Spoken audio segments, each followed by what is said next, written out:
Hey guys, tonight we're traveling back to the Edwardian countryside, where life was cold, quiet, and honestly kind of miserable in a charmingly bleak way.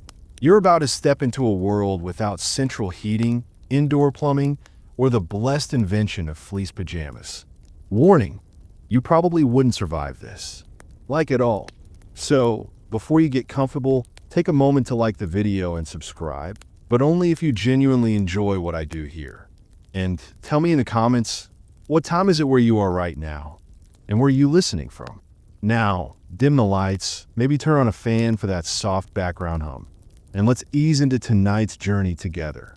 You wake to the soft scrape of frost cracking along the inside of your bedroom window, that delicate, silvery tracing spreading like a spiderweb spun by a very cold, very artistic ghost.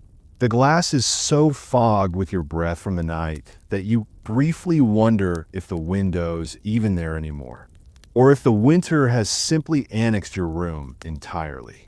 You're lying under 3 woolen blankets, a feather-stuffed coverlet, and a patchwork quilt that smells faintly of lavender and slightly more strongly of damp cellar.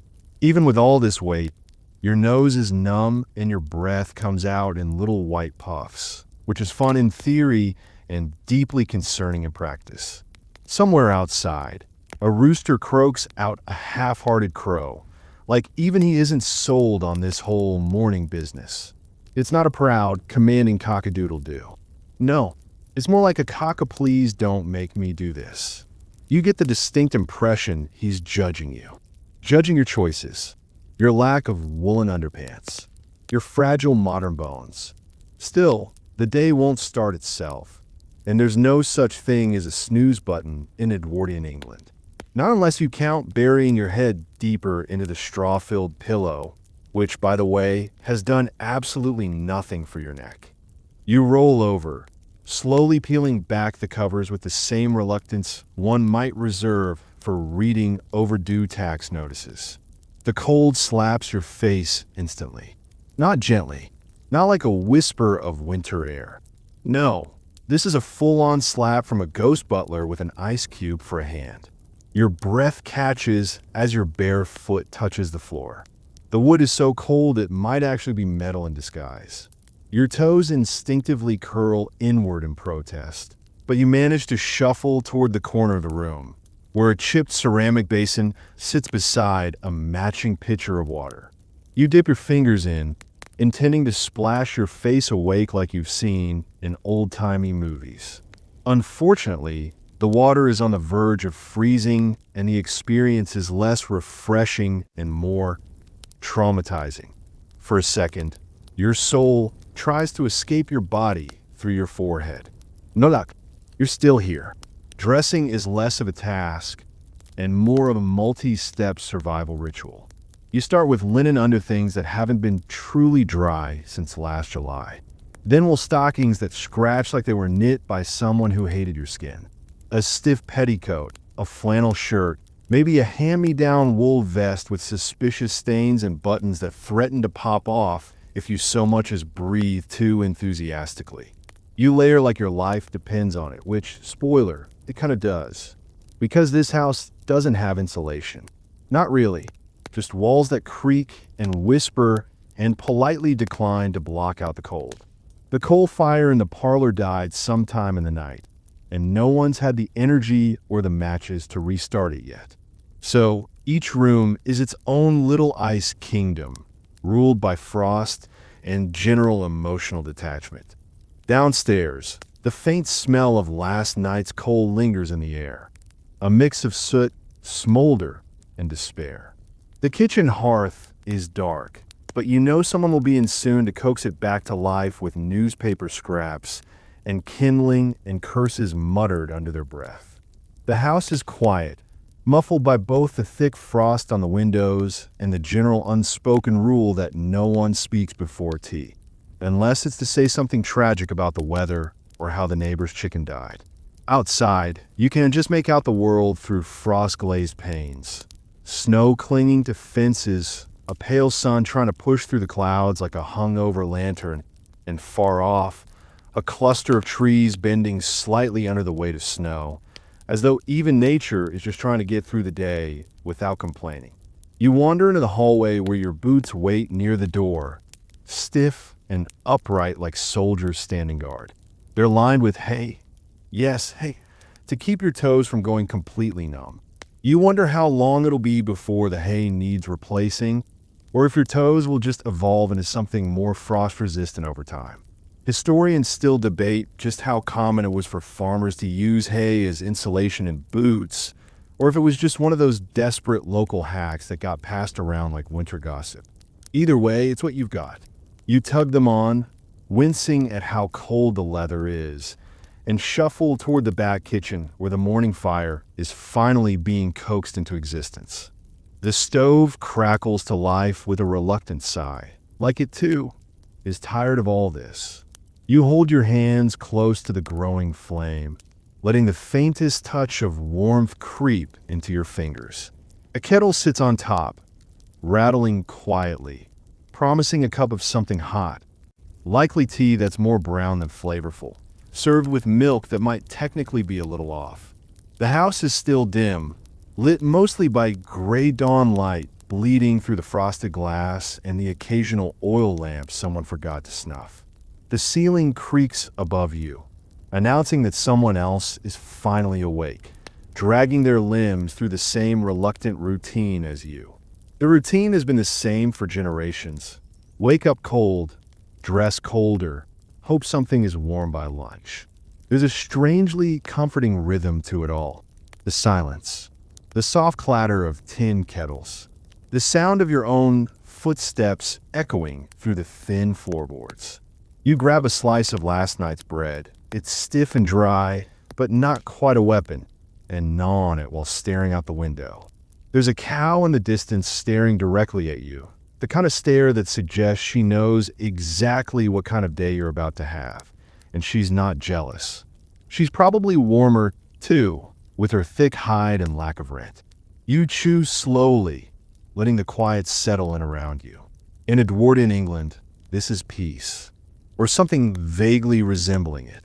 The stove crackles to life with a reluctant sigh, like it, too, is tired of all this. You hold your hands close to the growing flame, letting the faintest touch of warmth creep into your fingers. A kettle sits on top, rattling quietly, promising a cup of something hot, likely tea that's more brown than flavorful, served with milk that might technically be a little off. The house is still dim, lit mostly by gray dawn light bleeding through the frosted glass and the occasional oil lamp someone forgot to snuff. The ceiling creaks above you, announcing that someone else is finally awake, dragging their limbs through the same reluctant routine as you. The routine has been the same for generations. Wake up cold, dress colder, hope something is warm by lunch. The most accepted historical fact here is that Edwardian rural homes were bitterly cold during the winter months, especially in the early 1900s before modern heating or insulation was common in countryside homes. Entire families would sleep in one room for warmth, and it wasn't unusual to wake up with frost on the inside of windows. A lesser-known quirk, some families actually brought livestock, like a chicken or two, indoors at night, not for company, but because the animals would otherwise freeze. Sometimes the kitchen doubled as a stable. You glance toward the pantry and half expect to see a chicken warming itself beside the broom. As your bones start to creak awake and your joints reluctantly agree to function, you think about how anyone lived like this for decades. Not just lived, worked, farmed, raised children, and kept going year after year without the benefit of electric blankets, radiators, or even half-decent boots. And yet they did. Or at least, most of them did. Historians still wonder if the Edwardians truly accepted this lifestyle with stiff-lipped stoicism, or if every single one of them secretly complained from November to March, just like you're doing now. It's probably the latter. Misery, after all, love. You make your way toward the kitchen like a soldier marching into polite despair, the floorboards groaning beneath your boots as if in quiet protest. Too early, too cold, too everything. The kitchen greets you not with warmth, but with an ambient draft that somehow knows how to aim directly at your ankles. The air is tinged with the earthy smell of coal smoke and the faint, ever-present scent of turnips that have somehow infiltrated every fabric in the house. You blink through the dim light. The oil lamp sputtering above the kitchen table casts long, flickering shadows that make your chair look taller and more threatening than it has any right to be. The table is already set in that grim, utilitarian Edwardian way. No color, no flourish, just 4 chipped ceramic plates and a slab of yesterday's bread sitting on a wooden board like a prop from a museum exhibit on how not to live deliciously. The butter, if you can call it that, is in a pewter dish on the windowsill, frozen into a yellowish brick that could double as a murder weapon. It takes you a full minute just to chisel a curl off with the back of a dull knife, and even then, you're not entirely sure it's butter. Could be lard, could be candle wax. You make peace with the ambiguity and spread it anyway.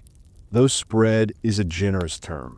It's more of a controlled smearing involving elbow grease and a silent prayer. The bread itself is hard, dry, and crumbly in a way that suggests it was once near an oven, perhaps in spirit only. You take a bite and immediately wish you hadn't. It tastes like the ghost of wheat and a memory of salt, chewed into submission out of obligation rather than desire. Around you, the others eat in near silence, save for the crunch of crusts and the occasional clatter of a spoon against a teacup. It's not awkward silence. It's Edwardian silence, the kind that says, yes, this is terrible, but let's not be dramatic about it. Someone passes a small jar of jam. Homemade, naturally, but from last summer, and its contents have separated into what looks like congealed berries and a liquid that might be syrup or sadness. You spoon a bit onto your bread and immediately regret introducing moisture to the equation. It somehow makes things worse. Still, you chew. Everyone chews. One bite at a time. Slowly and solemnly. Like it's a communion for the church of perpetual inconvenience.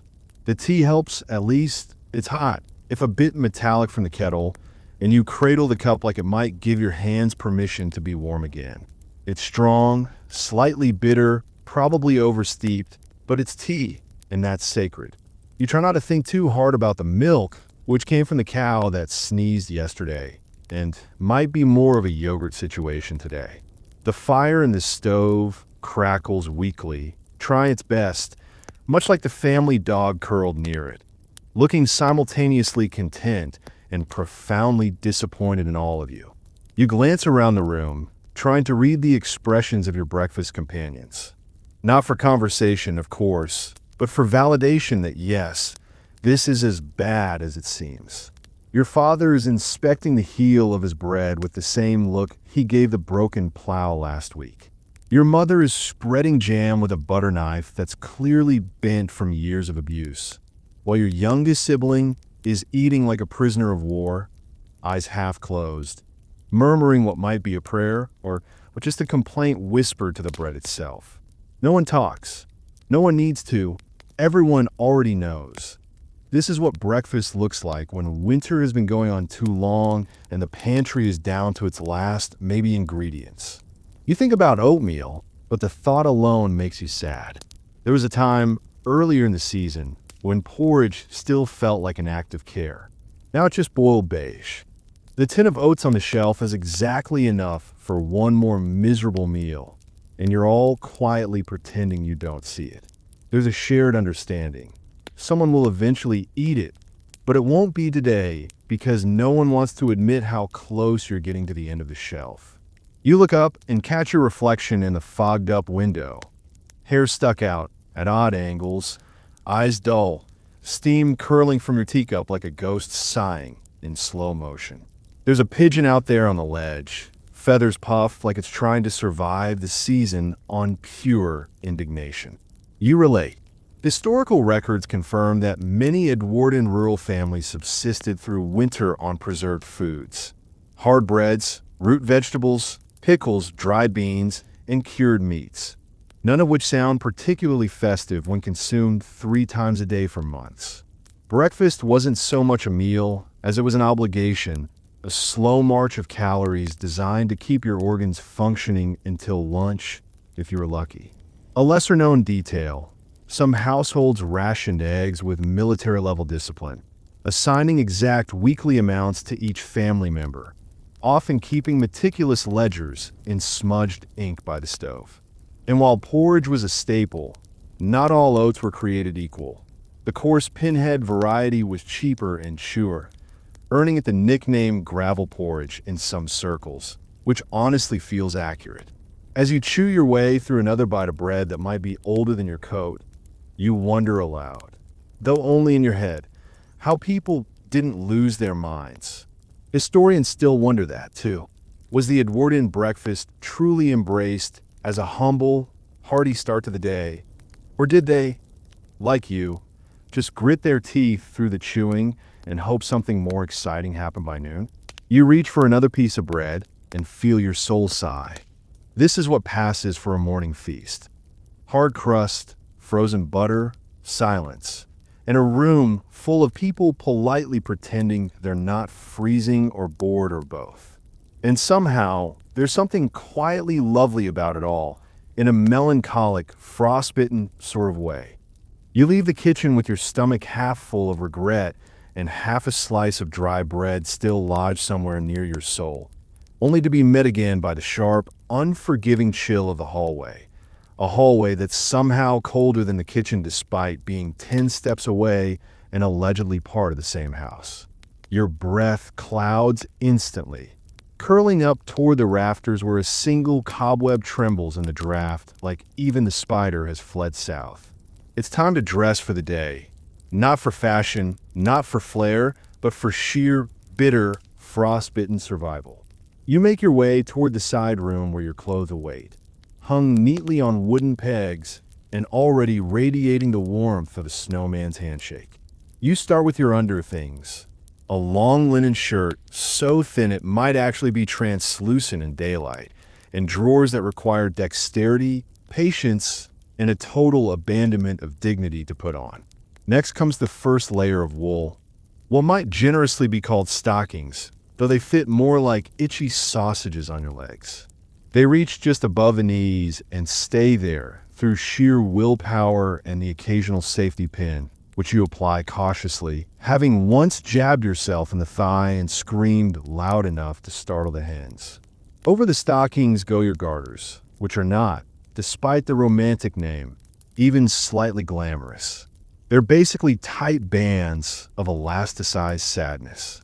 Then it's time for the shirt, a thick, coarse flannel that smells like smoke, dust, and whatever that one drawer in the hallway has been hiding since 1894. The buttons don't quite line up anymore, but no one's going to see you beneath the next 1,000 layers, so you soldier on. The wool vest is next, gray, bulky, slightly damp, because apparently wool's favorite hobby is pretending to dry without actually doing so. It clings to you like a passive-aggressive ex, and has all the comfort of wearing a Brillo pad against your ribs.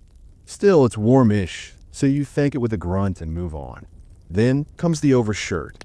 Thicker wool, stiffer cut, a bit of dried mud still crusted on the sleeve from last week's chicken debacle. You try not to think about it. You add a second pair of socks, this time a hand-knit set from your aunt, who famously knits with the tension of a medieval torture device. They are dense, unyielding, heroic in their own way. You force your feet inside like you're stuffing sausages into a too small casing and wiggle your toes until the tingling stops. Probably fine. Then trousers. Heavy, brown, patched with more love than original material. They're held up by suspenders that were last adjusted during the Crimean War.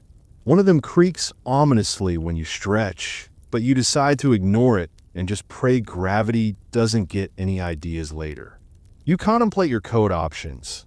The long one that smells like boiled cabbage, or the shorter one with a hole under the armpit that's slowly becoming more of a cape. You go with the long one. It covers more, and you can always pretend the smell is medicinal.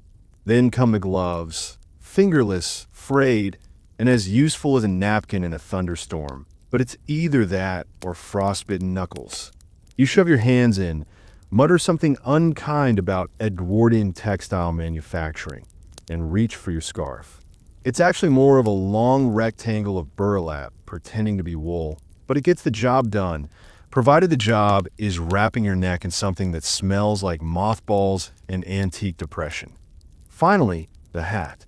It's round, it's lopsided, and it sheds more than your neighbor's dog, but it covers your ears and your standards have long since frozen. You jam it on your head and catch your reflection in the hallway mirror, one of those narrow glass panels warped enough to make you look vaguely like a time traveler caught in a funhouse.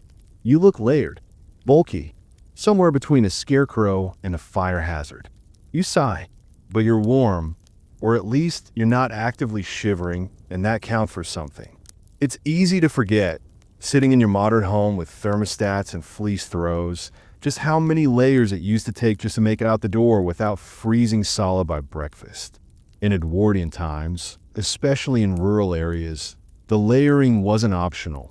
It was an art form, a science, and sometimes a marital negotiation depending on who got to wear the least moth-eaten pair of gloves that day.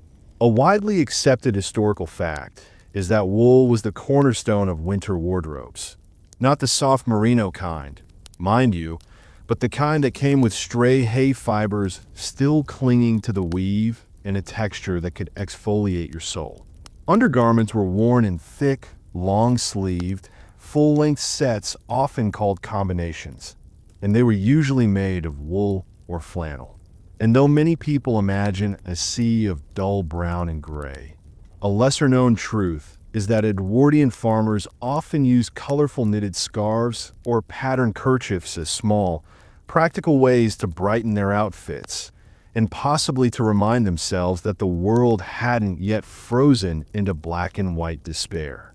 You tug your scarf a little tighter and think about how long this winter has felt already, even though it's only just begun. Your fingers tingle where the gloves fail to reach, and you wonder, not for the first time, how much longer your socks can last. The heels are thinning. The toes have holes. You've darned them twice already, and they've started to resemble patched-up doll clothes more than actual foot protection. Historians still debate just how often Edwardian rural folk replace their garments. Some accounts suggest once a year if funds allowed, while others claim socks were patched and repatched until they literally disintegrated, which honestly sounds more accurate. You wiggle your toes in the scratchy thickness of them and think, with a kind of bleak amusement, that they might outlast your optimism. And yet, once all the layers are on, once the itchiness settles into a dull, fuzzy hum and your body heat finally starts bouncing between fabrics like a trapped squirrel, you feel something close to invincible, or at least less likely to perish before lunch. Your arms don't bend as easily. Sitting down is a strategic event. If you fall over, someone might need to roll you upright again. But still, you're ready to face the brittle wind, the empty fields, and the endless expanse of cold, damp work that waits beyond the door. You take one last look at your reflection, pat your lopsided hat, and step into the frigid hall like a walking hay bale with ambition. The door groans open like it's been dreading this moment as much as you have, and the cold outside doesn't so much greet you as slap you square in the face with a frozen fish made of wind. Your boots crunch down onto a layer of icy mud crusted into unpromising patterns of ruts and footprints, and the path ahead stretches into a color palette best described as emotional oatmeal. Everything is brown, gray, or the specific shade of white that suggests snow was here, but left early due to lack of interest. Your breath curls into the morning air in thick, reluctant clouds, immediately captured by the low sun that slants across the frost-covered fields like it's painting with light, but using only the faintest brushstrokes. The landscape is wide and bleak and blank, with the fields lying dormant under a thin crust of frost and failure, their rows long since abandoned by any notion of fertility until spring comes crawling back from grave. You trudge forward, each step a calculated act of resistance against frozen mud that clings to your boots like a needy ghost, and in the distance, you can just about make out the shapes of livestock huddled together in little clumps, steam rising gently from their bodies like tired little smoke signals of survival.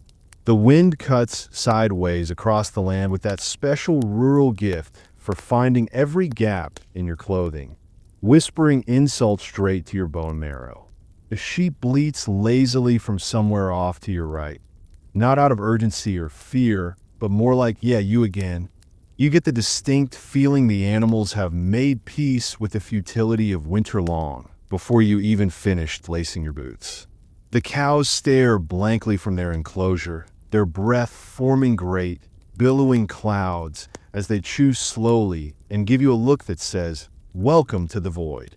One flicks its tail at nothing in particular, a gesture that somehow manages to be both majestic and sarcastic at the same time. You reach the edge of the field, where a low stone wall marks the line between your land and someone else's equally disappointing plot. The wall is dusted with frost, the kind that forms those tiny, glittering crystals that would be breathtaking if you weren't standing in it, contemplating whether your fingers still exist. You lean against the wall for a moment, catching your breath not because you're tired, but because the landscape demands a sigh. There's nothing growing, nothing blooming, and absolutely nothing inviting about the skeletal rows of last season's cabbage plants, now reduced to frozen husks poking up through the soil like half-buried regrets. It's easy to forget this place ever looked green.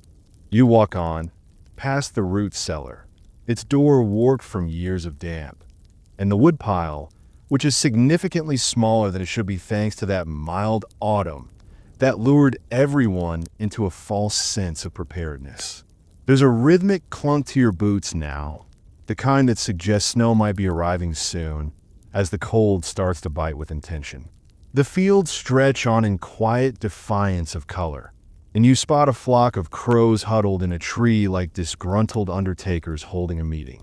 One squawks, low and offended, and flaps off into the gray, as if your mere presence has disrupted its existential angst. You sigh again. Not even the birds are rooting for you. Your hands are buried in your pockets, where a small lump of string and a single cold potato reside from yesterday's chore list. And for a moment you forget which one is supposed to be useful. There's no work to be done in the traditional sense. No crops to tend, no soil to till. Just the solemn winter maintenance, checking the fences, patching the barn door that always swings loose in a storm, and pretending to look busy in front of the sheep so they don't start organizing a rebellion. You pass the chicken coop where the birds glare down from their roosts, feathers puffed out, beady eyes suspicious. One lets out a low, judgmental cluck as you walk by, and you nod in solidarity. She gets it. You're both just trying to survive in a world that smells vaguely of turnip and despair. A widely accepted fact of rural Edwardian life is that winter was a dormant period agriculturally, but still full of obligation. Livestock had to be cared for, buildings maintained, and supplies rationed with the mathematical precision of someone defusing a bomb. Most days were about endurance, not progress. A lesser-known detail, however, is that many farmers used this time to craft tools, mend leather harnesses, and prepare seed stock by lamplight, often carving marks into the wooden walls of their barns to record good years, bad years, and unusually wet Wednesdays. You approach the barn and swing the heavy door open, revealing that soft interior darkness laced with a warm, sour scent of straw and animal heat. Inside, the temperature is marginally higher, and you bask in it like a lizard under a particularly moody sun lamp. The cows shuffle slightly, their hooves knocking gently against the floorboards, and one lets out a long, slow moo that somehow captures the tone of 1,000 years of tiredness.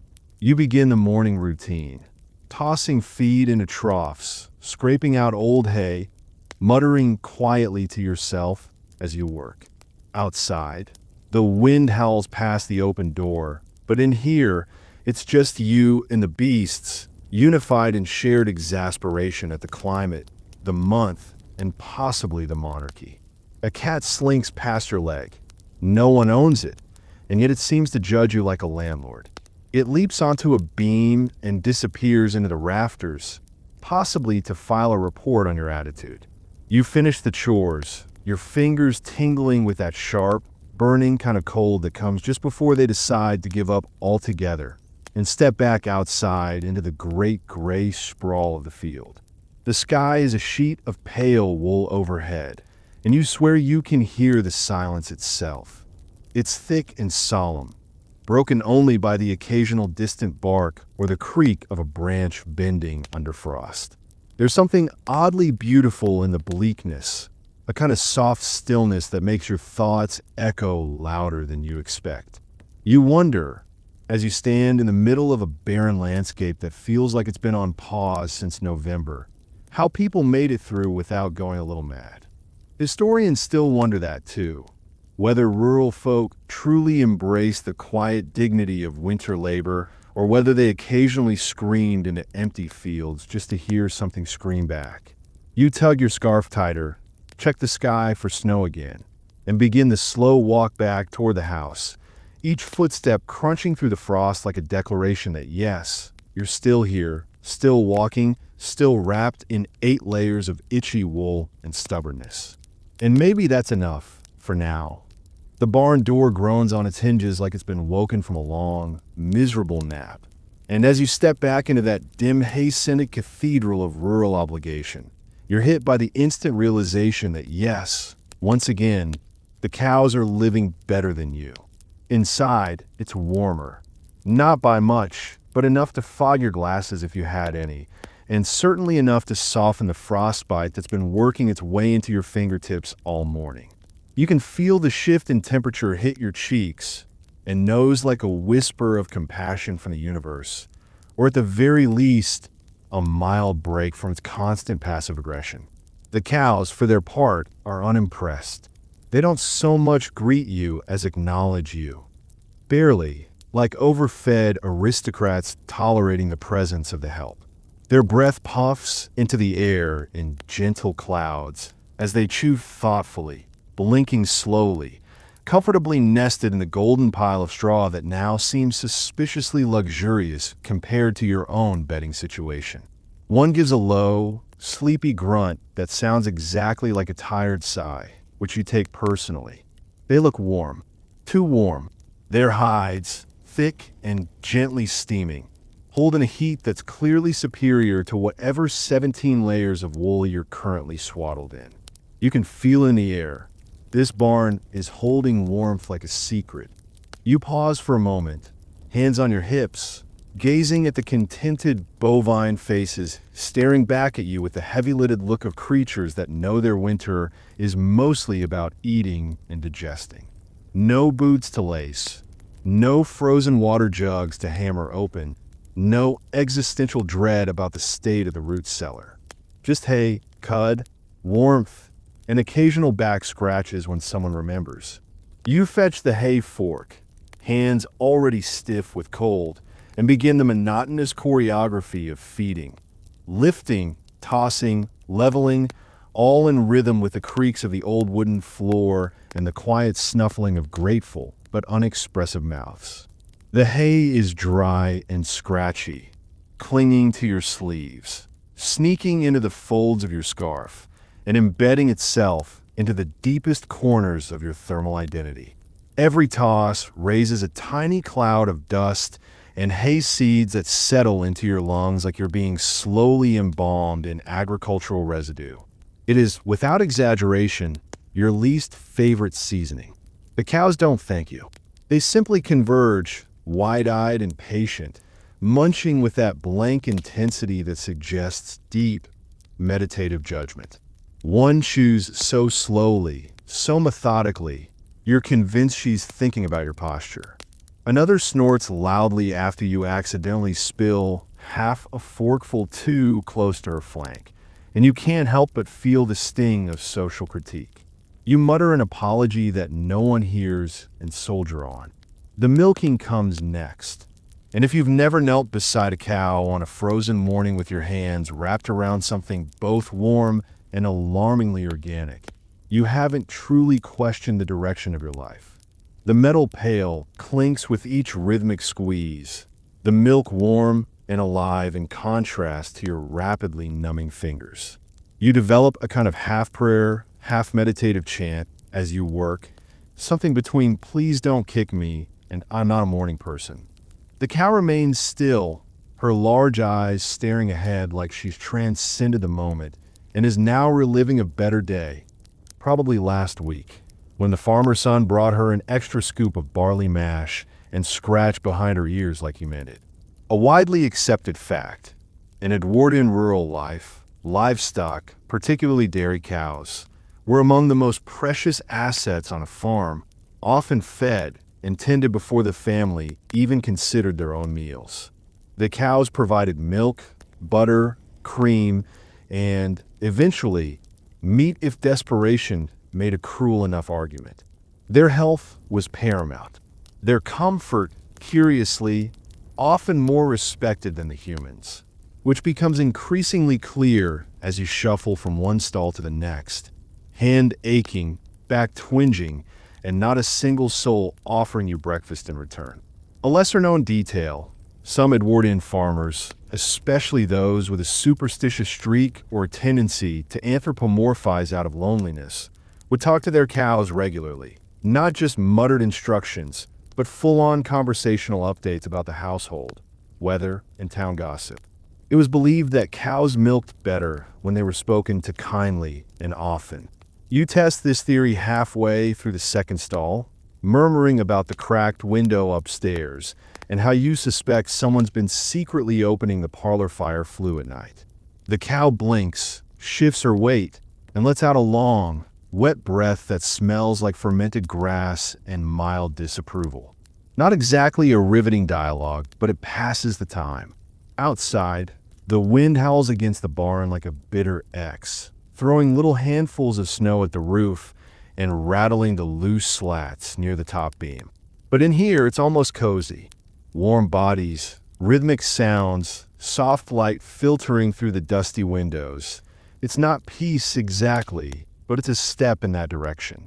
You scrape manure into the corner heap, toss fresh straw, and catch yourself lingering near the hayloft ladder a moment longer than necessary, your body savoring the excuse not to move. The barn cat reappears, this time leaping down from a beam with a thud, landing gracefully beside the pail and fixing you with a look that suggests it knows your entire family history and still finds you disappointing.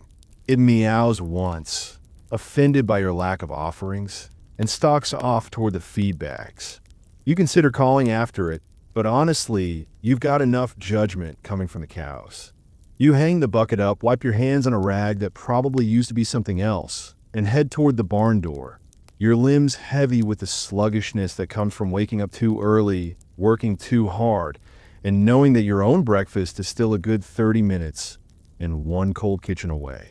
You glance back at the animals, all of them now chewing contentedly, warm, enclosed, and apparently living in a better tax bracket than you. Their winter is manageable. Yours? Still pending review. You try not to resent them. They are, after all, just doing what they were bred to do. But you can't help wondering what it would be like to trade places for just one day. To be the one gently fed, sheltered from the wind, chewing cud while someone else shovels hay, with frozen fingers and quiet self-pity. Historians still wonder how Edwardian farmers maintain morale through these long, repetitive, and often isolating months. Was it stoicism, habit, a sheer lack of alternatives, or maybe, just maybe, a grudging affection for the animals they cared for, even if those animals never once asked how they were doing? You open the door and step back into the cold, your scarf flapping behind you like a soggy flag of surrender. The cows don't look up. They've moved on. They're already digesting. You, meanwhile, still haven't had tea. The moment you step outside in search of the facilities, you're greeted not by a modern bathroom's clean tiles and convenient plumbing, but by the full wrath of Edwardian winter, which hits your face like a slap from an aristocrat who just caught you tracking mud into the drawing room. There is no bathroom, of course. What exists instead is a small, sagging wooden structure some 50 feet from the house, far enough to feel like a pilgrimage, especially when every gust of wind cuts through your 17 layers of wool like a blade dipped in ice water. Your boots crunch across the frostbitten ground, and each step sends your mind reeling through a checklist of all the ways you could perish before even reaching the outhouse. Exposure, slipping on black ice, being carried off by a disgruntled badger. When you finally reach the door, it shrieks open with the kind of sound that lets you know absolutely no one has oiled these hinges since Queen Victoria was a morning. Inside, the temperature somehow drops another 5 degrees. The air smells like desperation, wood rot, and generations of frozen regret. Your breath clouds instantly, and your nose begins to drip in protest. You glance down at the makeshift seat, a splintered plank of wood polished only by use and suffering, hovering above a dark, ominous pit that hums faintly with the scent of historical indignity. Sitting is out of the question. You hover, shivering, adjusting your many layers with the clumsy urgency of someone defusing a bomb. Only this bomb is your bladder, and the consequences are far more personal. The cold hits you in places you didn't know could be cold. Your thighs tremble not from modesty, but from fear. By the time you finish, you feel like you've endured a punishment from the gods, something ancient and unjust, like a mythological trial. But it's not over yet. There's no toilet paper. Of course there isn't. What greets your eye is a basket of torn newspaper, a Sears catalog, and something that might be hay. You choose the least offensive page from the Times and do your best, wondering why every printed word now feels like a personal insult. As you exit the outhouse, closing the door like you're trying to seal away an ancient curse, you realize you now must confront the second part of Edwardian hygiene, washing up. You trudge back to the house, mentally preparing yourself for the next ordeal like a soldier going over the trench. Inside, in the dim washroom that smells vaguely of mildew and damp fabric, sits the bowl of icy water they warned you about. Not warm, not lukewarm, ice water, with a thin film of ice already glazing the surface like nature's way of saying, absolutely not. The pitcher beside it is no help. The water inside it is somehow even colder, having slept through the night beside an open window like a loyal but stupid dog. Your fingers hesitate above the bowl, hoping perhaps the water might show mercy. It is not. You plunge your hands in and nearly scream, every nerve in your fingers lighting up like they've been hooked to a car battery. This is not washing. This is punishment disguised as cleansing. You quickly scrub your hands, splash your face, and pat down with a towel that feels like it was woven from horsehair and frostbite. You don't feel cleaner. You feel humiliated. Still, you're not done. Teeth need brushing. Only, there's no toothpaste in a tube here. Just a strange powder that smells faintly of chalk and sadness. You dampen your toothbrush, bare wood and rough bristles, and dip it into the tin like you're seasoning a weapon. The brushing experience is, frankly, traumatic. The powder tastes like the ghost of a burnt mint, and the brush feels like you're punishing your gums for having existed. You spit into the bowl, wincing at the sight, and realize there's no drain. Just water sitting there, judging you.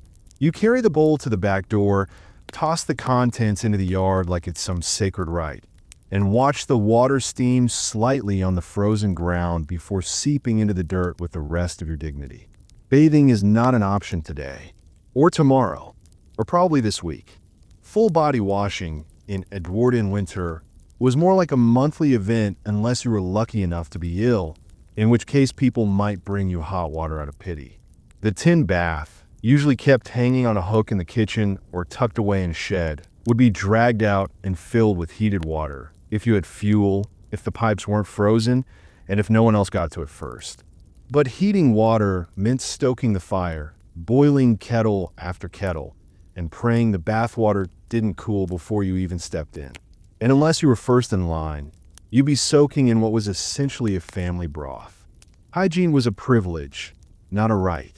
Your current grooming level would be considered deeply respectable by Edwardian standards, and yet you feel like you've been dragged backward through a hedge, spiritually and physically. Every pore is clenched. Every breath feels like inhaling knives. You now understand why Edwardians wore perfume, pomade, and enough fabric to smother a rhinoceros. These weren't fashion choices. They were survival mechanisms. As you towel off your still dripping face with the same stiff cloth that dried someone else's feet last night, you catch a glimpse of yourself in the cloudy mirror nailed to the wall. Your hair is stuck in angles no comb can fix. Your eyes are red from wind and cold water. You look less like a person and more like someone who's been gently buried alive and then dug up for a meeting. And still, there's work to be done. The cows won't milk themselves, the stove won't light itself, and the ice on your boots is already starting to melt onto the floorboards. You stare out the window for a second, just long enough to see the rooster hop up on the fence post, flap his wings, and crow into the icy morning air with what sounds like pure, sarcastic triumph. You sigh. You haven't even had tea.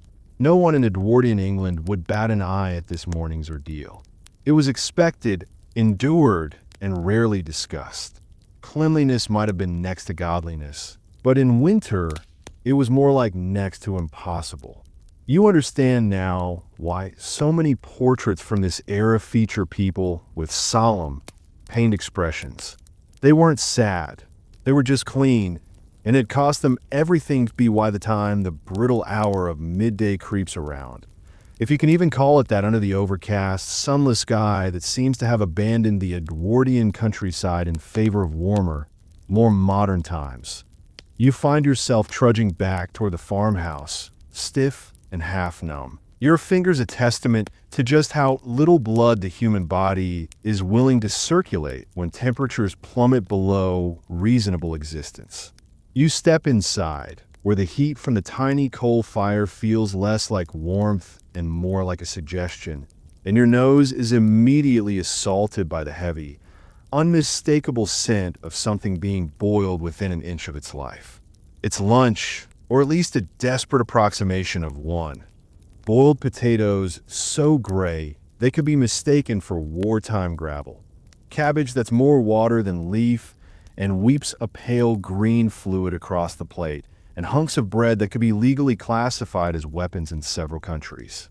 You sit at the table, where the rest of the family is already assembled like mourners at a wake, each nursing a bowl or plate of food with the same distant resignation usually reserved for trench warfare or tax audits. No one says a word. Words, it seems, are too expensive today. A dull clinking of cutlery echoes through the kitchen like a dirge, the occasional scrape of a spoon against a wooden bowl sounding almost accusatory. There is no salt. There is no butter. There is no flavor, save for what the firewood smoke has donated to the meal through osmosis and despair. You chew slowly, mechanically, as if the effort to masticate is something your jaw must negotiate with your brain on a moral level. The food has the consistency of defeat. The boiled cabbage emits a steam that smells faintly of regret and historical injustice. The bread, which you must physically tear apart with a strength you thought you'd lost to frostbite, offers all the joy of eating a sun-dried brick. And yet, somehow, the worst part is the silence. No one is angry. Not exactly, but every motion carries the weight of centuries of unspoken resentment passed down like family heirlooms. Mother slicing bread like she's considering your future with every cut. Father chewing so slowly it feels like he's punishing the potato for existing. And siblings who glance at each other only when someone's cough threatens to become a conversation. The stove creaks. The wind rattles the window panes like a spirit trying to claw its way inside to escape something worse.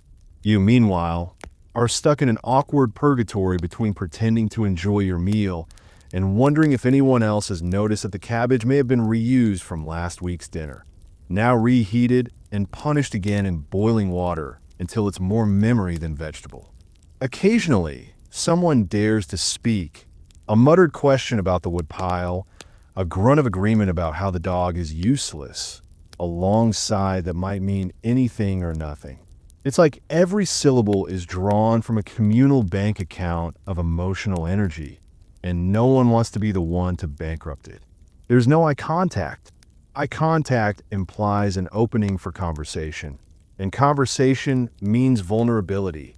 And in the Edwardian winter, vulnerability is best left outside with the frozen pigs.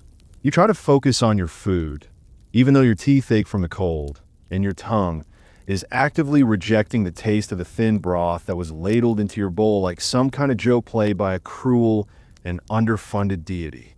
There are flecks of something green in it, herbs maybe, or weeds that snuck in while no one was looking, and a chunk of potato that has somehow managed to remain raw in the middle, like a tiny rebellion against cooking itself.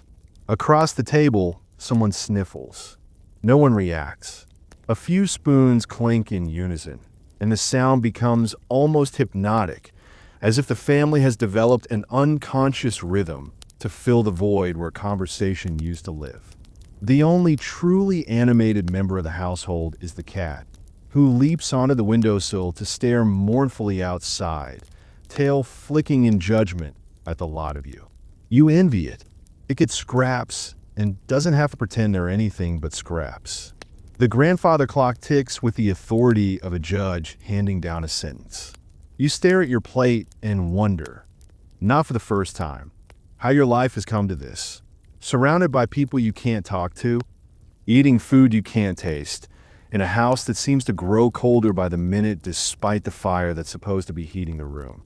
You hear the wind howl again, like it's laughing at the very idea of warmth. Or maybe it's just mocking your attempt to survive another day in a world where lunch is less of a meal and more of a cruel endurance test, wrapped in linen napkins and disappointment. Seconds are offered, but nobody accepts. Not because they're full, but because the emotional cost of eating more outweighs the physical benefits. The meal ends with a ritualized silence that feels almost sacred. Cutlery placed down with reverence, bowls pushed away with a sigh, a long pause before anyone dares to stand. One by one, people shuffle away from the table, resuming their duties with all the cheer of prisoners returning to their cells. You linger a moment longer, not because you're enjoying yourself, but because the chair is marginally warmer than standing. You glance back at your half-eaten plate, knowing that even if you tried to finish it, your body would reject it on philosophical grounds. There's a single boiled carrot slice left, curled slightly like it's ashamed of its own existence. You leave it there. It has suffered enough. The cat jumps down and sniffs at the remnants with a disdainful flick of its ears before stalking off in search of something that wasn't cooked to death and then boiled again for good measure. In the distance, someone coughs. Someone else sighs. The fire pops once, like it tried to remind everyone it still exists, even if it's given up on being helpful. You push your chair back with a groan, the legs scraping against the floorboards in a sound so loud it might be considered offensive. The cold meets you immediately, wrapping around your legs like a wet sheet of paper. Outside, the wind whistles a warning. There's work to be done, always work, and lunch, like everything else in Edwardian life, has served its purpose, not to nourish, not to delight, but simply to mark the passing of time between one hardship and the next. The post-lunch lull in the Edwardian farmhouse is not a respite, but a grim transition, a slow and solemn shift into the portion of the day dedicated to that sacred trinity of survival: repair, reuse, or regret it. As the last dregs of boiled sadness settle in your stomach, you're gently reminded, either by a look from a weary parent or the slow groan of the wind through the poorly patched walls. That nothing in this house can afford to break. Or rather, nothing can afford to stay broken, because the cost of replacement isn't just monetary, it's existential. So you rise, half digested and emotionally brittle, and head toward the supply room, which is less a workshop and more a mausoleum of half-dead tools and threadbare hope. The roof leaks again, of course, and the bucket that once caught the dripping water has itself begun to rust through, resulting in a silent puddle forming on the work floorboards. You crouch down and inspect it, sighing with the quiet resignation of someone who has learned to accept that entropy is the house's default setting. Every object here carries a legacy of repair. Boots with soles that have been patched more times than they've touched dry ground, chairs propped up with mismatched legs, and shirts so heavily stitched they're more thread than fabric, like some ghost of functionality haunting the original garment. Your first task is the trousers hanging over the stove, damp and torn at the knee from a recent unfortunate fall in the frozen fields. The fabric is stiff with cold and embedded dirt, and as you thread a dull, bent needle, using frayed thread that was likely last spun during the Boer War, you realize you're not sewing, you're negotiating. With each stitch, you're pleading with the garment not to give up. Your fingers are clumsy from the cold, the thimble awkward, and the needle seems to bend out of spite, refusing to cooperate unless threatened. Meanwhile, a splinter in your thumb serves as a permanent reminder that even the tools meant to help you aren't on your side. Beside you, a drawer filled with ancient buttons, mostly unmatched, mocks you with its chaotic variety. You don't pick the best button for the job. You pick the one that's closest in size and isn't cracked in half. The result is a Frankenstein's monster of clothing. Sleeves from one decade, patches from another, and the general silhouette of someone who's lost both fashion and the will to fight it. Next comes the roof. You're tasked with checking it, which is Edwardian for accepting your fate. You trudge upstairs to the attic, where the rafters creak in disapproval and cobwebs immediately stake their claim on your face like territorial warnings. The leak is persistent, insidious, a tiny, rhythmic drop that sounds almost like laughter. You crouch, the brittle boards groaning beneath you, and shove a scrap of cloth and hardened pitch into the crevice, praying it holds. You have no formal carpentry training, just instinct, desperation, and a blurry memory of watching your grandfather do this once while cursing the existence of rain. As you hammer the cloth into place, the head of the hammer flies off, clatters across the attic floor, and lands near a rat's nest. You sigh again. It's the kind of sigh that could peel paint. You retrieve the hammer, wedge the head back on, and mentally add hammer repair to tomorrow's to-do list.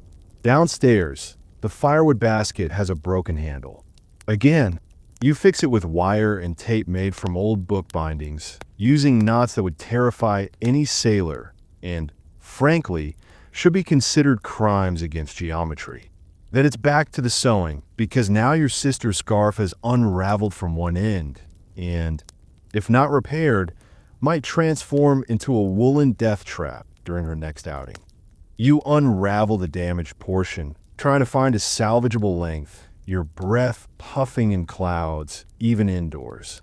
The light from the small window is pitiful, gray, and diffused, like hope seen through fog, and a single oil lamp sputters with the last of its wick. You use a darning mushroom, which isn't a mushroom at all, but a wooden tool shaped like one, and work on the scarf like a surgeon with no license or blood pressure. Outside, the wind picks up, rattling the panes and lifting tiles from the roof again, undoing your work even before it's dry. Somewhere in the corner, the hinges on the front door groan so loudly they sound like a cry for help. You'll fix that too. Eventually. Maybe. After the dishes, after the boots, after the broken latch on the chicken coop, after the crack in the barn window that's letting in the cold and inviting in the foxes. Everything in the house demands attention, and none of it politely. Even the rugs are fraying, and you spend an hour on your hands and knees with a needle and thread, anchoring loose as to keep them from turning into full-blown, unraveling disasters. It's work without applause.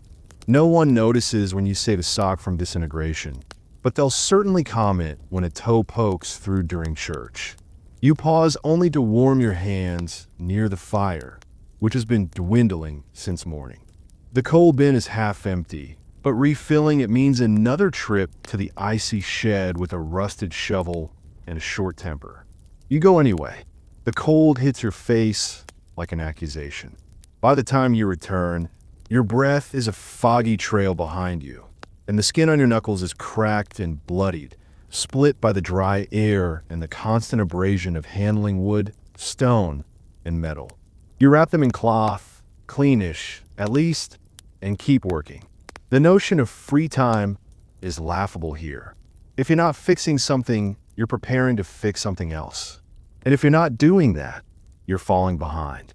Even the wallpaper peels like it's trying to escape, and the floors bow under your steps, groaning with each footfall like an old man muttering about the war. Every item you touch feels like it's one insult away from collapsing, like the entire house is held together by grudges and stubbornness. You're not maintaining a home so much as managing a control collapse. Yet, there's no alternative. Replace nothing, because nothing is replaceable. The general store is a day's walk away and costs what might as well be a dragon's hoard.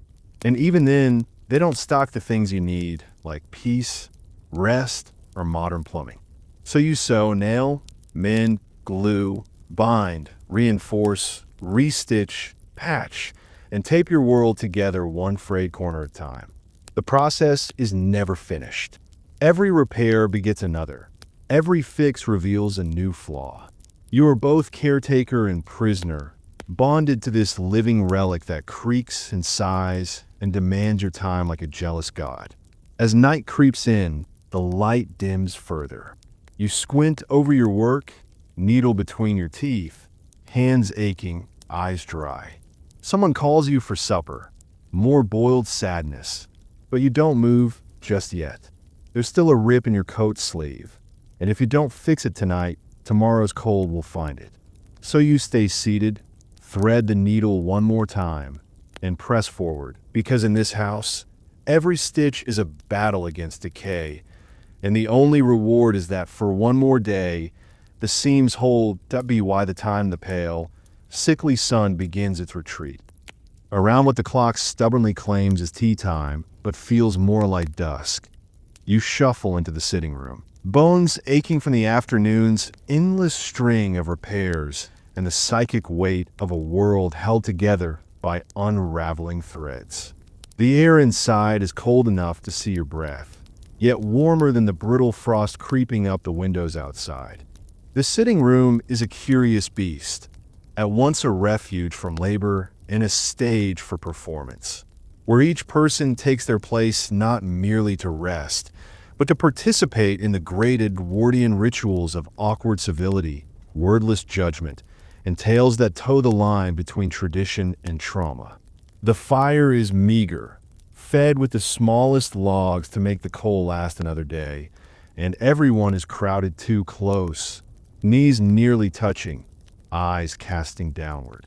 You sip weak tea, brewed more from wishful thinking than leaves, and gnaw on a biscuit so dry it feels like it predates the Crimean War. The silence is thick but familiar, broken only by the gentle clink of porcelain or the occasional throat clearing that precedes a meandering story, often about people long dead or disasters narrowly avoided, though sometimes the two coincide. The gossip begins innocently, with murmurs about the butcher's wife who's been wearing black longer than custom requires. Perhaps she grieves something more recent, or about the vicar's sudden weight loss, which may be divine fasting or just a dysentery. Voices stay low, conspiratorial, because speaking too loudly in a house this old is like shouting in a tomb. The walls listen, and worse, they remember. The conversations drift, never quite landing, each one dissolving into quiet nods and half-finished sentences, like no one has the energy to truly care or the courage to say what they're thinking. But then, without warning, someone steers the gathering toward the spectral, the inevitable turn, as comforting and chilling as wrapping yourself in a damp quilt. Perhaps it's a great aunt who swears the chimneys sweep who died last winter's still whistle through a parlor, or a neighbor who saw flickering lights in the abandoned mill even though no lanterns have burned there in decades. The tales surface like bruises under pale skin, old, tender, and unsettling. And just when you think it's winding down, someone always shares a story that feels different. Not exaggerated, not performed for effect, but whispered like confession. It's the one that hangs in the air too long, the one no one laughs off. Tonight, it comes from the eldest cousin, his voice low and hoarse as he describes the night he saw their late grandfather standing at the edge of the garden, long after he'd been buried. He describes the posture, the hat, the soft shuffle of boots on gravel. He says nothing else, just that he knows what he saw. No one challenges him. No one needs to, because you felt it too. Those eyes on you when you're alone, the way the attic door swings open just a little too often, the cold spots in the hallway where no draft could reach. You're not allowed to believe in ghosts, of course, not officially, but you're expected to respect them. The silence that follows is telling. It isn't discomfort, it's recognition. Every Edwardian home is built with more than bricks and beams. It's layered with history, grief, and the ghosts of repressed emotion. The air hums with things unsaid and things unseen. The clock ticks in the corner, louder than any voice. Shadows from the fire flicker against the wallpaper, briefly transforming the faded floral into writhing forms that you dare not watch too long. Someone chuckles nervously, trying to shift the mood, but the story has rooted itself into the room's marrow. Even the wind outside seems to hush in respect. Tea is poured again, weak, lukewarm, symbolic, and someone makes a half-hearted joke about turning in early. But no one moves, because the moment you leave the circle, you leave its safety. Out there, the house groans and stretches, alive in ways that floorboards and pipes cannot explain. You can't help but recall that odd draft that slipped under your door last night, or the mirror that cracked on its own last month. There are always explanations, of course, rational ones, but rationality feels fragile in this dimming room, where generations have gathered like this, silent, chilly, and vaguely haunted. You think of the portraits in the hallway, the ones with eyes too lifelike and expressions that shift ever so slightly when you're not looking. You wonder how many ghost stories start this way, born from cold tea and colder glances, stitched together in the silence between bites of stale biscuit. The room dims further as the fire dies, and still, no one rises. The gloom has settled too heavily, a weighted blanket of ancestral melancholy. In the corner, someone begins knitting, the clicking needles filling the void where laughter should live. You try to summon a cheerful thought, but it slips from your grasp like steam from a cracked teacup. All that remains is the pressing knowledge that you'll have to walk upstairs soon, alone, in the dark, past the room where your uncle died, past the stairwell that creaks even when no one climbs it, past the door that sometimes swings open though no wind could push it. One by one, people drift out of the sitting room, murmuring goodnights without conviction. You linger, watching the fire shrink into glowing coals, the orange light casting long shadows that dance and twist. In the flickering dim, you swear you see something move, not just a trick of the light, but something deliberate. You blink. It's gone. Maybe it was your imagination. Maybe it wasn't. But as you finally rise and step into the hallway, the house exhales behind you, and you know, deep in your bones, that some stories don't end when the telling does. Some stay with you, stitched into the seams of the evening, waiting. And as your foot hits the first step, you realize the true ghost was never in the story. It's in the silence that follows. Just when the weight of another bleak Edwardian winter day feels poised to smother your spirit completely. When your spine is bent more from resignation than fatigue, your fingers have turned a hue only legally acceptable on corpses, and you've all but forgotten the taste of actual flavor. Salvation arrives in the form of a humble, dirt-cloaked, half-frozen, questionably edible root, a turnip. Someone finds it in the cellar, half buried in straw, slightly bruised, and stubbornly clinging to life like it understands it's about to become the centerpiece of your collective emotional survival. For a fleeting second, everyone forgets to look despondent. There's a shift in the air, a whisper of something resembling hope, or at least mild amusement.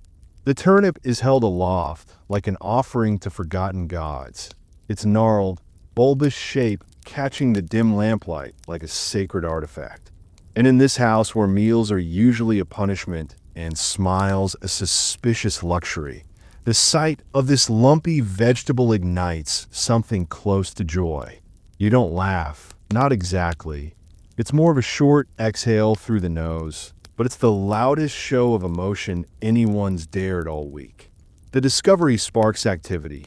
Someone fetches the good knife, the one that only comes out for Sunday roasts and small miracles. Another person begins heating water, hands trembling with the rare thrill of culinary ambition. A third debates the radical idea of adding salt. An extravagance, surely, but what is luxury if not a reckless pinch of sodium when fortune favors the desperate? The turnip, despite its unimpressive pedigree, becomes the protagonist of the evening. You clean it like a newborn, peel it like a precious treasure, and argue gently over the best way to prepare it. Should it be boiled into submission, roasted on the hearth, or mashed into a paste so that the mere act of chewing doesn't disrupt your remaining will to live? In the end, compromise wins, as it always must in a house where emotions simmer beneath the surface like unvented steam. It's diced and dropped into a communal pot with whatever else can be spared: a withered onion, a sliver of bacon fat saved from 2 meals ago, and a bay leaf so dried it crumbles under scrutiny. It's not much, but the scent that begins to rise from the pot is a revelation. For once, the air doesn't smell like cold laundry and coal dust. It smells almost edible, almost warm, almost like something a living person might voluntarily ingest. As the pot bubbles softly, you sit in the kitchen, chairs pulled close to the hearth, hands stretched out toward the warmth, watching the flames dance with something that looks suspiciously like reverence. The turnip soup simmers as anticipation builds. It becomes the centerpiece of conversation. Jokes are made, tales are told, and for a few blessed minutes, no one mentions the chill in their bones, the leak in the roof, or the fact that 3 people are still wearing socks with holes the size of a pigeon's head. When the soup is finally ladled into mismatched bowls, the steam curls up into your face like a benediction. You taste it carefully, burning your tongue, of course, but that pain is a welcome reminder you're still human. The flavor is modest, perhaps even disappointing to an outsider, but for you, it is nectar, earthy, warm, vaguely seasoned, and more importantly, shared. You eat slowly, as if speed might undo the magic, and you notice others doing the same. Spoons clinking gently against ceramic in a rhythm as old as hunger. For a single, flickering moment, you feel almost alive in the way that matters. Not just breathing, but belonging. In the hushed post-supper lull, people linger. No one scurries back to mending chores or to the oppressive stillness of the sitting room. The kitchen, usually a place of silent, repetitive labor, becomes a sanctuary. Conversation returns, tentative but sincere. Someone hums a folk song. Someone else refills cups with hot water passed off as tea. And all the while, that turnip sits at the center of it all, now reduced to fibers and broth, but transformed into legend. You realize that it's not just about the vegetable itself, but what it represents. A disruption of the monotony, a reminder that even in the grimmest circumstances, joy can sprout from the soil of misery like a defiant weed. It's absurd, really, a root vegetable inspiring this much sentiment. But when every day is a gray facsimile of the one before it, absurdity becomes the only sane response. As the embers in the hearth crackle and the warmth settles into your woolen layers, you dare to believe, even if only for an evening, that survival might be more than endurance. It might, in the rarest moments, even resemble living. The turnip has given you no real nourishment, not enough calories to change your fate, nor vitamins to fight the oncoming specter of scurvy, but has given you laughter, warmth, and the sense that, however temporarily, you are not alone in your struggle. And in Edwardian life, that kind of comfort is rarer than meat, more precious than gold, and far more filling than despair. When the last candle gutters out and the hearth embers fade to a dull, resigned glow, you're left with no choice but to ascend the stairs, each creaking step a drumbeat of inevitability toward the bedroom that awaits like a cold coffin with wallpaper. It's not so much a room as it is a climate event, a small, uninsulated box with frost laced across the window panes like spiderwebs spun by a particularly vengeful ghost. The walls, papered in patterns faded by time and soot-stained by decades of smoky lamps, seem to lean inward, pressing close like they, too, resent your body heat. The very air in the room holds grudges. It bites at your skin, crawls up your sleeves, and finds new ways to make your bones feel porous. You don't undress for bed in Edwardian winter. You armor up. Layer after layer of wool, cotton, and hand-mended garments that barely qualify as warm are thrown on as if you're preparing for war. Because you are. It's you against the cold now, and the cold has a perfect winning streak. You slip into a bed that feels like it was carved from glacier rock and lined with damp flannel sheets that might once have been dry, back when Queen Victoria still drew breath. The mattress is thin and lumpy, stuffed with straw and memories of warmer times, and it exhales a musty smell that settles in your nostrils like a squatter. You lie there, on your side, then your back, then on your side again, try to find a position where your toes don't feel like they're being individually cursed by frost demons. You wrap the wool blanket tighter, though calling it a blanket feels like an insult to the word. It's more of a tapestry of disappointment, scratchy and stiff, as if it, too, has given up on life. Over your head it goes, trapping your own stale breath in a cloud of sour warmth. Somewhere, in another part of the house, you hear the wind slip through cracks in the window frame, a thin, high-pitched whistle like the house is sighing through its teeth. The window rattles in its frame, a haunted kind of percussion, as if it too is trying to shake itself free and escape the bitter chill. Beneath the layers, you can feel the dampness that never quite dries out of your clothes. Your woolen socks, your second pair of trousers, the hand-knitted jumper that smells faintly of sheep and despair. Dampness is a constant companion in Edwardian homes, a second skin of moisture that seeps in and never quite leaves, no matter how close you sit to the fire or how many times you wring out your sleeves. You press your arms around your chest, curling into yourself, trying to hoard every atom of warmth, but it's never enough. It's not about comfort anymore. It's about endurance. And so you lie there, not sleeping but waiting for the cold to become normal, for the numbness to overtake the ache, for the dark to stop feeling alive. You listen to the creaks of the house, its timbers settling, its bones shifting like a great slumbering beast that barely tolerates your presence. You begin to understand how people went mad in winters like this, not because of hunger, not because of ghosts, but because of the relentless silence and the slow, measured drip of each freezing second ticking past with no end in sight. The sounds you do hear are worse. A scuttling in the walls, maybe mice, maybe something older and smarter. A floorboard groaning under invisible footsteps. The distant sob of wind around the chimney. You close your eyes, but sleep is a luxury, not a right. You're not sure you remember what it feels like.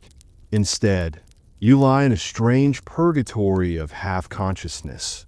Thoughts wandering like lost souls, drifting between memories of warmth and the sharp, immediate reality of your frozen extremities. Every breath you take feels like you're inhaling needles. Even blinking feels slower, like your body is conserving energy in micro-movements. You begin counting the cracks in the ceiling, except you can't see the ceiling. There's no light now, only the black. Not the kind of darkness you find in a modern room, with the glow of an appliance or the hum of a distant city. No, this is primal dark. This is the absence of everything. It's so deep, so complete, that your thoughts echo inside it. You begin to hallucinate comfort, a warm bath, a thick duvet, central heating. The fantasy of warmth becomes almost painful, as if the memory of it burns colder than the reality of your Edwardian icebox bedroom. At some point, maybe hours later, or maybe just minutes, you can't tell anymore. Your body begins to surrender. Your breath slows, your muscles stiffen into a semi-conscious rigor mortis, and your mind slips into a half-dream where the wind outside tells stories you don't want to understand. And somewhere, beneath all the layers, beneath all the aches, a single thought lodges like a splinter. Tomorrow, you'll have to do this all over again. There's no end, no relief, just the slow, relentless cycle of enduring the night and pretending you're better off than the cows, who at least get to sleep in a barn thick with hay and each other's body heat. But for now, you close your eyes tighter, wrap your arms around your knees, and press your forehead to the scratchy wool. You try to think warm thoughts, summer sun, soup, maybe even a turnip, and let the cold lull you into the kind of sleep that feels more like unconsciousness. In the morning, you'll wake up sore, chilled, and unrefreshed. But you will wake up. And in the Edwardian winter, that's the closest thing to triumph you can expect. As the endless Edwardian night drags itself toward what barely qualifies as dawn, your mind floats in a half-conscious limbo where dreams blur with waking discomfort, and both are dominated by the cold. Your toes, still half frozen and curled beneath wool that now feels like a second, damp skin, throb faintly. Not with pain, but with a numb ache that signals your body has simply given up trying to regulate itself. You haven't moved in what feels like hours because movement would mean reintroducing your skin to the air, and the air, even indoors, is a hostile, biting entity that stings like a scorned ghost. The candle you lit hours ago for a semblance of companionship has burned itself into a puddle of wax, and the room is now a world of murky outlines and deep shadow, where the corners feel unnaturally dark and the ceiling seems to press down with the weight of unspoken dread. You clutch the covers, more decorative than useful, as your only shield against the frost slowly invading the mattress. The straw within probably frozen in places, your breath rising in soft clouds that vanish almost as quickly as they form. Somewhere outside, the wind screams, scraping along the eaves, dragging with it flecks of snow, and possibly your last shred of sanity. The entire house moans and settles like a creature bracing for one more night of being alive. You lie there, staring at nothing, pondering whether this will be the year the frostbite wins. It's not dramatic, it's just math. How many toes can go white before they go black? How long before numbness gives way to rot? The thoughts are casual now, not panicked, just part of the daily ritual of calculating your odds. You wonder if tomorrow will be different, if maybe the fire will catch better, if maybe the food won't be quite as gray, if maybe your boots won't leak and your hands won't crack open again from hauling frozen buckets of water. But deep down, you already know nothing changes. The weather, the hunger, the grind. It all resets every morning like a cruel joke from an era that history books have somehow rendered charming. You think of the stories people tell now, centuries later, of simpler times, of elegant carriages and candlelit dinners, and the romance of an era that you now know is a freezing hellscape held together with splinters, soot, and sheer stubbornness. You wonder what they'd say if they could see you now, layered like a corpse in burial wrappings, teeth chattering inside your own mouth like dice in a cup, wrapped in scratchy wool blankets that trap more moisture than warmth, eyes wide open because sleeping in this cold feels more dangerous than staying awake. There's no magic here, no swirling snowflakes with joy in their descent, just survival. Raw, boring, exhausting survival. Your body twitches involuntarily now and then, startled by the creak of a floorboard, the cry of some unseen night bird, or perhaps the clatter of frost shaking something loose from the roof outside. Every sound is amplified, every silence deafening. Even your own breath seems too loud. The world outside this frigid bed is no better. Another day of struggling to light a fire with damp wood, of boiling yesterday's leftovers until they're edible by sheer temperature alone, of stitching yet another tear in a coat that gave up 2 winters ago, and of feeding animals who live better than you do, if only because they huddle together and don't know what it's like to remember warmth. You think about the people who live like this every day of their lives, who didn't know anything different, who didn't have the luxury of comparing it to central heating and hot showers and microwaves. For them, this was it. Life wasn't about thriving. It was about enduring, keeping warm, keeping quiet, keeping your head down so you could make it through the spring. And yet, even they must have dreamed of more, must have lain awake at night, teeth chattering, wondering if life had more to offer than chapped hands and cold soup. But there's something else too, something more dangerous than the cold. And that's the creeping realization that you're getting used to it. That the chill doesn't sting quite as sharply, that the hunger isn't quite as gnawing, that you're starting to accept this reality as normal. That's how it wins. Not with frostbite or starvation, but with numbness. It seeps in through the cracks, not just in the walls, but in your will. It's not just your fingers that are going cold, it's your hope.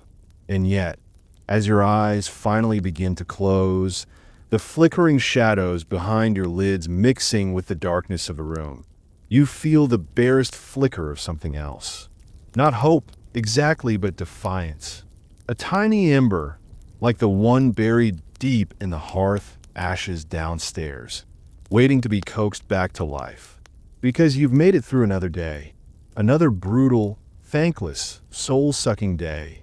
And as the cold tries to lull you into stillness, you remind yourself you didn't freeze. You didn't quit. You're still here. And in Edwardian winter, survival is the only victory that matters.